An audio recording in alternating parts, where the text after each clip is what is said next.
Hi, and welcome to my presentation about our recent advances in GPU-accelerated, electronic structure-based molecular dynamics simulations. In the following 30 minutes, I would like to talk about how we push this type of molecular dynamics calculations to hundreds of millions of atoms using NVIDIA GPUs.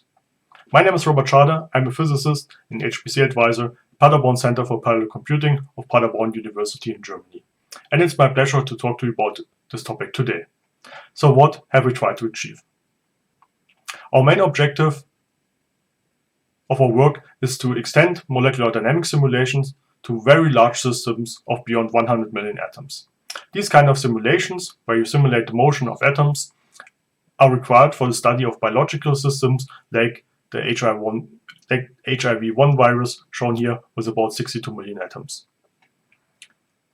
If we now think about the implementation of these molecular dynamics simulations on our HPC systems, we quickly arrive at the issue of power consumption. One important insight here is that the required energy cost of arithmetic operations depend on the numerical precision that is used. In the table on the slide, you see examples for the energy consumption for additions and multiplications in different precisions. Clearly, the consumed energy depends on the precision that is used. So if we look, for example, at FP16, so half precision, then addition is costing about 0.4 picojoules, which is about half as expensive in terms of energy as FP32, so single precision, with about 0.9 picojoules. For multiplications, the difference is even more pronounced, with a factor 4 of difference in energy cost between the two precisions. This shows us, in order to perform large-scale molecular dynamics simulations, the use of low and mixed precision is key for energy-efficient simulations. We can also see that from the recent hardware advances of NVIDIA. In this table here at the bottom of the slide, we can see the peak performances of the tensor cores of the NVIDIA A100 GPU in different precisions. FP16-based matrix multiplication with FP32 accumulate has a theoretical peak performance of more than 300 teraflops on the NVIDIA A100 GPU. However, going to higher precisions like TensorFloat 32 only gives about half of this peak performance. This dependence of performance on precision shows us that we need to construct new approaches that can profit from this low and mixed precision to solve challenging scientific problems. For this purpose, we have to combine advances at actually all levels of the computer technology stack as shown on this slide. This includes algorithmic modeling, application level, libraries, hardware architecture, and semiconductor technology. All levels depend on each other and must work together. Let's begin with the algorithmic level, where we have developed what we call non-orthogonal local submatrix method as a new massively parallel approach.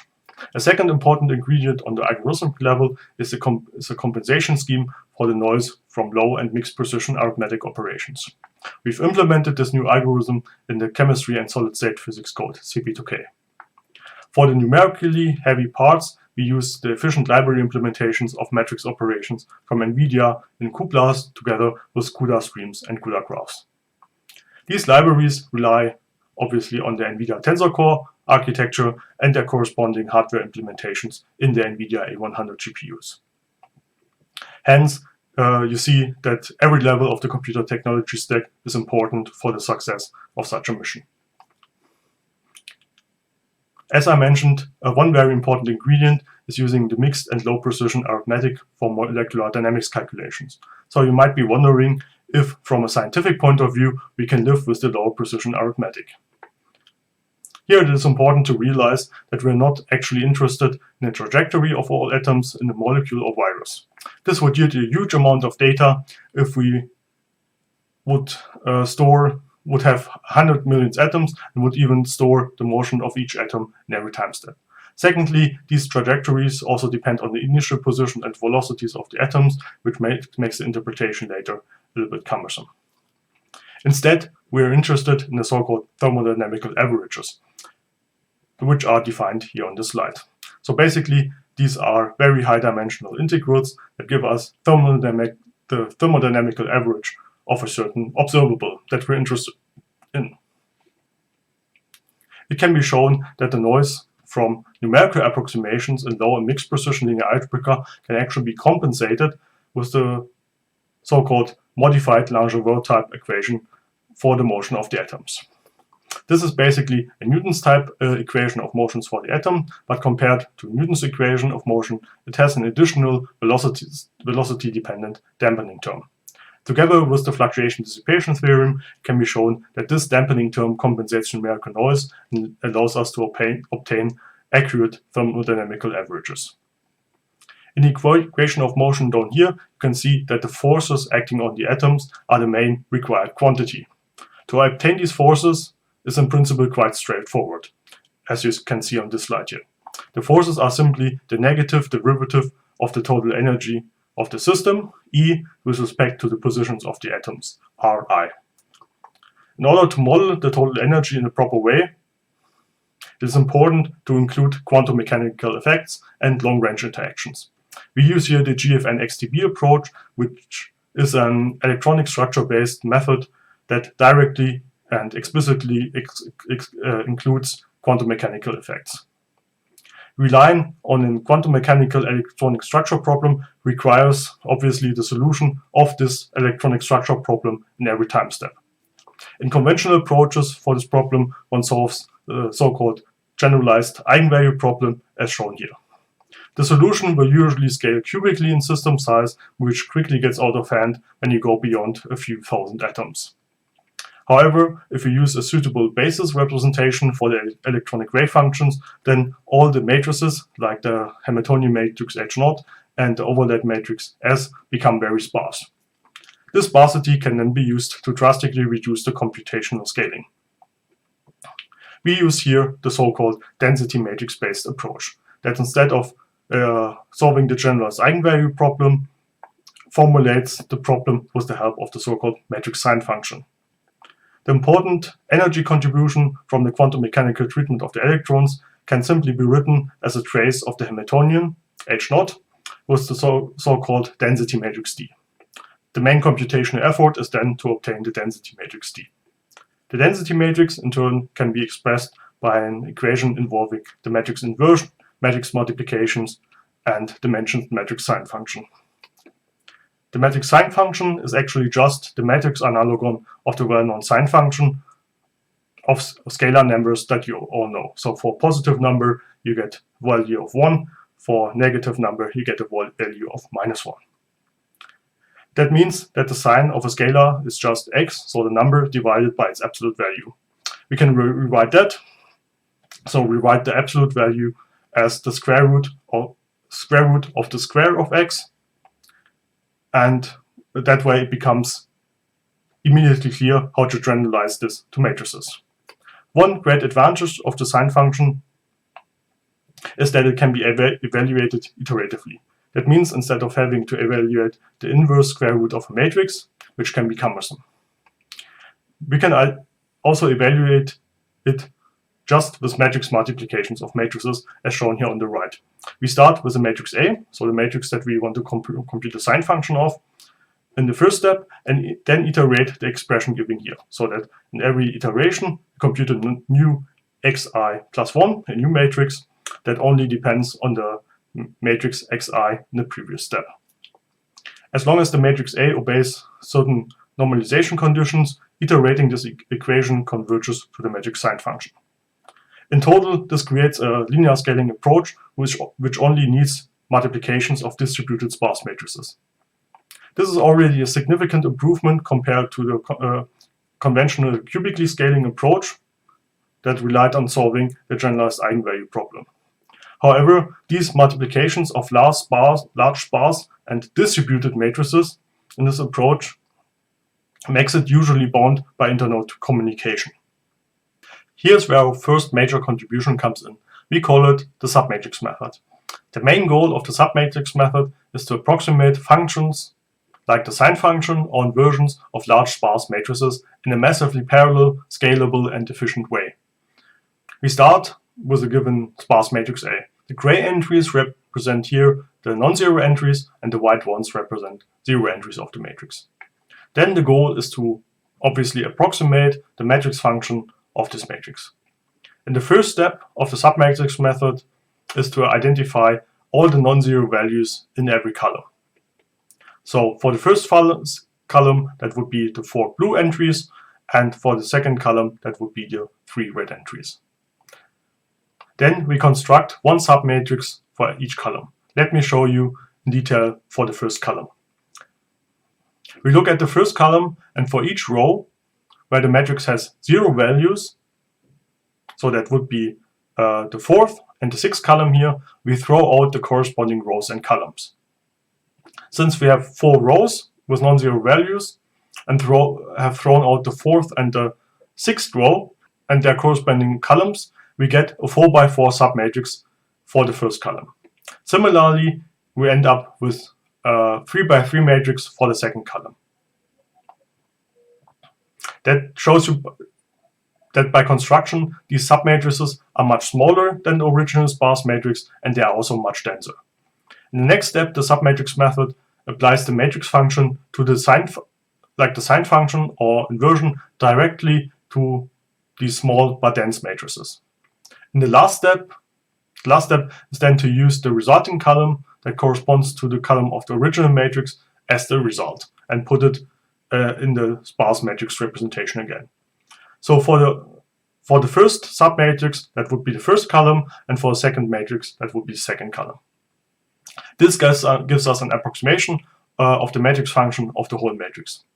By construction, you see that instead of working on one large distributed sparse matrix, we are instead working on independently on many small dense matrices. On the one hand, that's very suitable for dense linear algebra, and on the other hand, we can easily work on all submatrices in parallel and have a massively parallel approach. In total, this gives us a method that scales linear with system size, and we have shown that the results are sufficiently accurate. Starting from this general idea of the submatrix method, we have proposed the so-called non-orthogonal local submatrix method as a new variant with additional improvements. Instead of working just on a single sparse matrix, it actually works on the Hamiltonian and overlap matrix at the same time.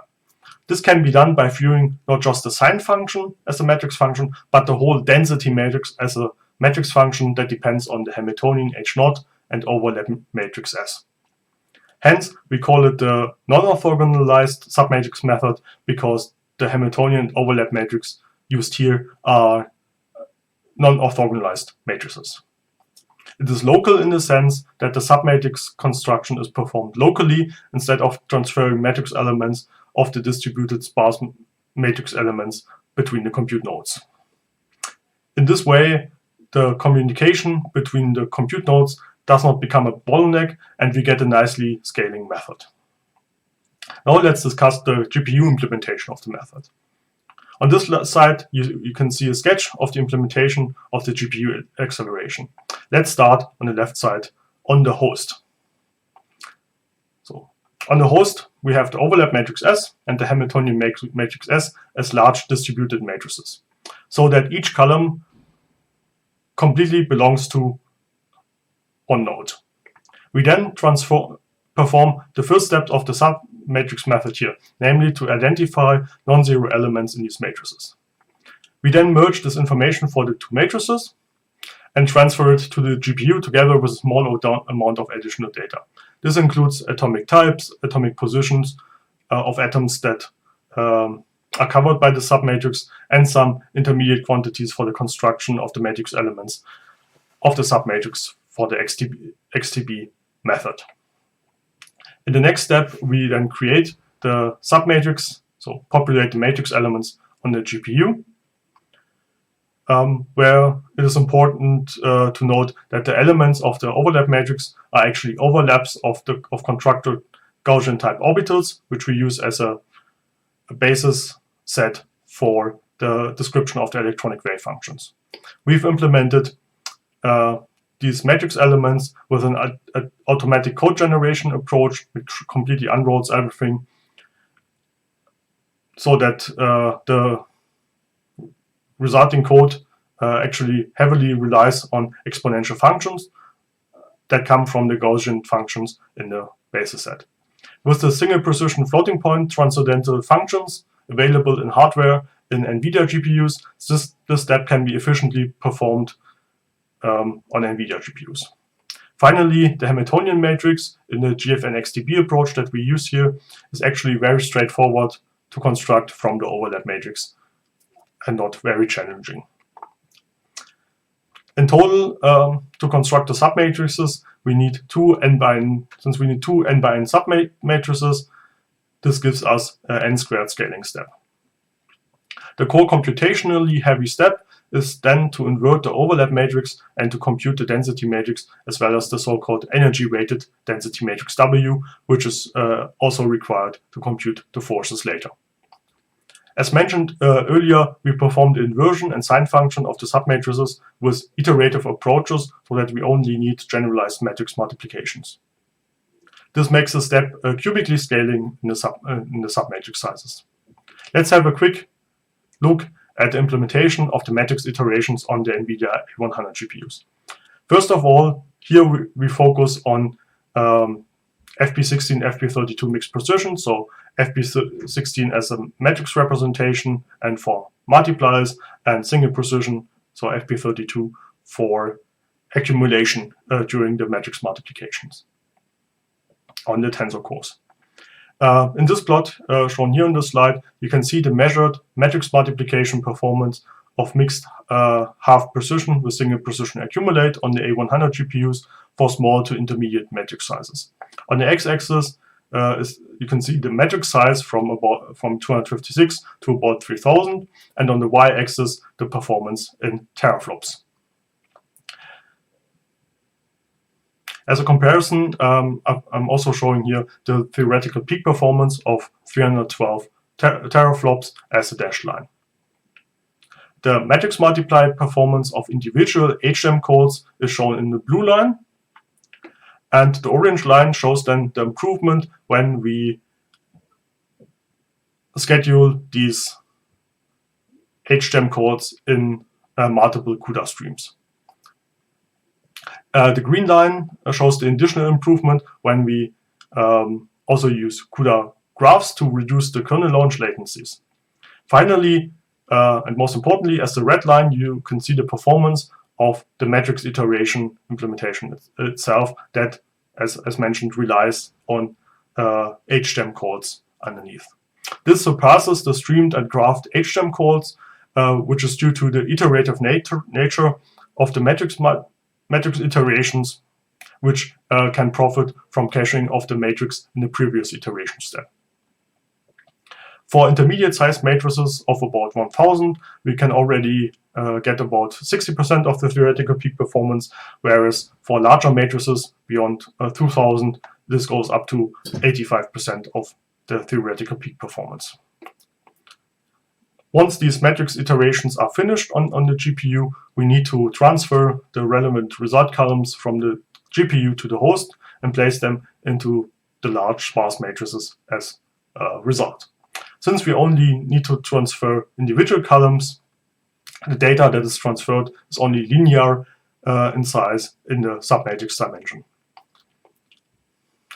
Once these result columns have been placed in the sparse matrix format again, we can continue with the existing machinery of the quantum chemistry program working with these sparse matrices.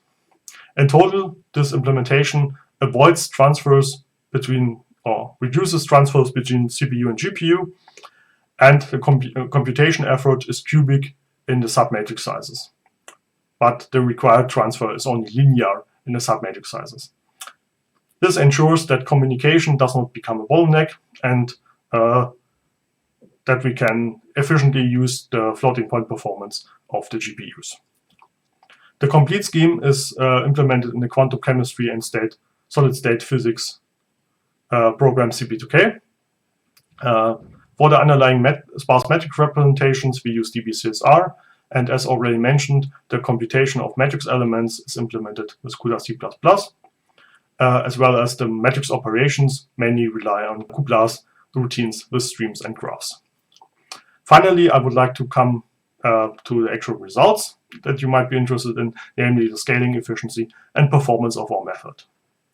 The results shown here have been obtained on the UWITS booster of Jülich Supercomputing Center in Germany. The UWITS booster in total consists of about 1000 GPU nodes. Each GPU node has 2 AMD 24-core CPUs and 4 NVIDIA A100 GPUs. So in total, that would the whole system has about 4000 NVIDIA A100 GPUs. With these numbers, the total system has a peak tensor core performance of about 73 petaflops in double precision and slightly above 1 exaflop in mixed half and single precision. Now let's come to our actual results. Let's start with a weak scaling result for a system of bulk water, so a cube of water basically, which has in the weak scaling investigation about 1 million atoms per node, and then is scaled up. On the x-axis you can see the number of nodes, here from 1 to 64, and on the y-axis in this graph the wall time of the submatrix method is shown. From the basically horizontal line of the wall time for different numbers of nodes, you see that the method has a near perfect weak scaling, which is a great success. As next, we have a look at a strong scaling behavior for bulk water system of 102 million atoms. Again, on the x-axis, we have the number of nodes, here from 128 to 384, where 384 corresponds to about 1500 GPUs. The solid line here shows the wall time, and the dashed line shows the parallel efficiency. The closeness of the parallel efficiency to 1 shows the near perfect strong scaling behavior of the method. So at the same time, we have a very nice weak scaling and strong scaling behavior of our newly implemented method.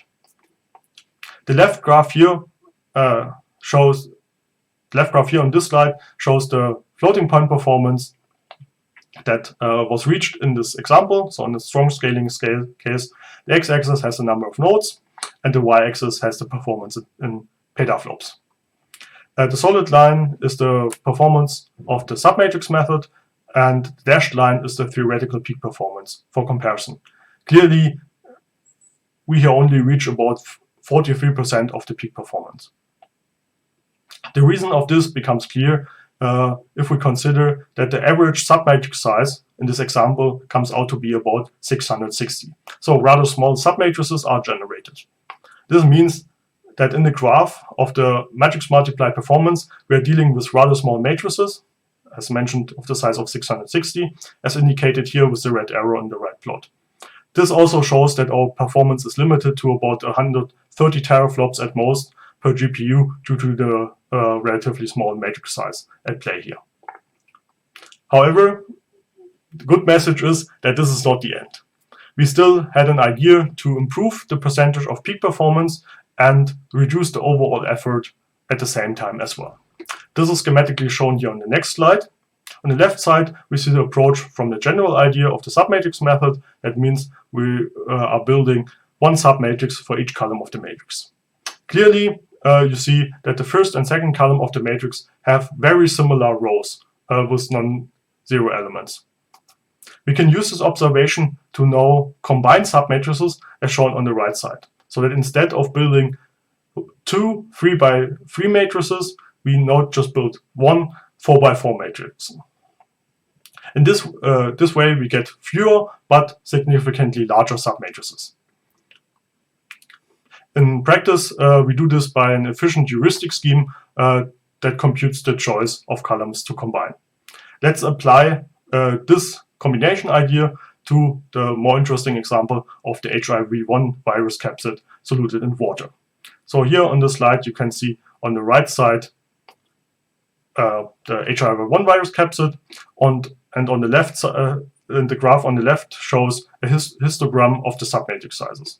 The x-axis has the bin of the submatrix size. So, for example, the first bin counts all submatrices with sizes between 0 and 199. The height of the bar then represents the number of submatrices in this range of dimensions. The blue bars now show the sizes without combining the submatrices. We can see that most of the submatrices have dimensions between 500 and 800. So I should mention that we have a logarithmic scale here.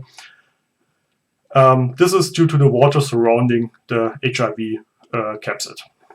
If we employ our heuristic combination of submatrices, we get fewer but larger submatrices. That's then shown here as the orange bars.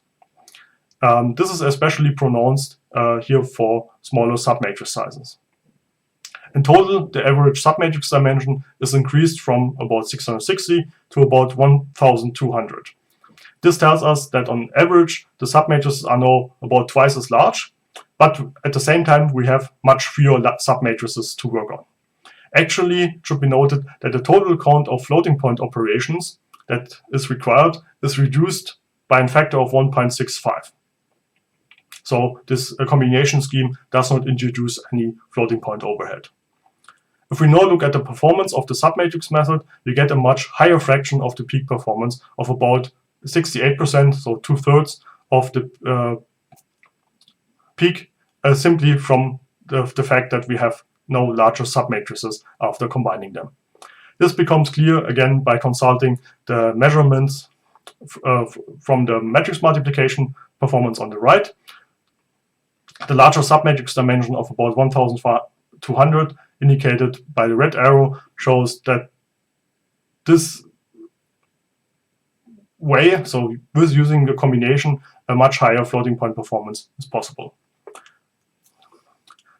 So in total, we achieve about 324 petaflops in mixed precision from 348 compute nodes of the UWITS booster. So that's about a third of the UWITS booster that we were able to run the calculation on due to resource limitations. But this is already about 1,500 GPUs. Finally, let me also show you the strong scaling result for this example. Again, the parallel efficiency is very close to 1, showing a very nice parallel scaling also for this more complicated example. So that we expect that we can scale to even more GPUs. To finish, let me sum up. Overall, we've extended the electronic structure-based molecular dynamics simulations to more than 100 million atoms.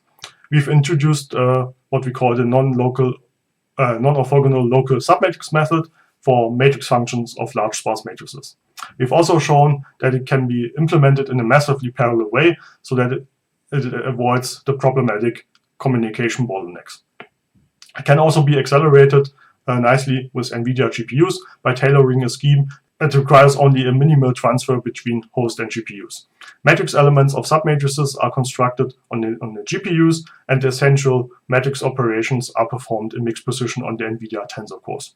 Additionally, we have included a compensation scheme for the numerical noise that's created from the use of mixed and low precision arithmetic. Finally, the non-orthogonalized local submatrix method, in our opinion, is a candidate for one of the first scientific mixed precision exaflop simulations. So simulations that could break the exaflop barrier, in this case, in mixed precision FP16 and FP32 performance.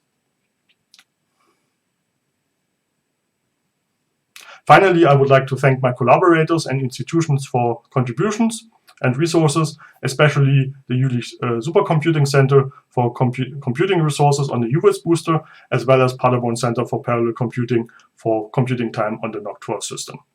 Additionally, I would like to thank the European Research Council, as well as Paderborn University for funding.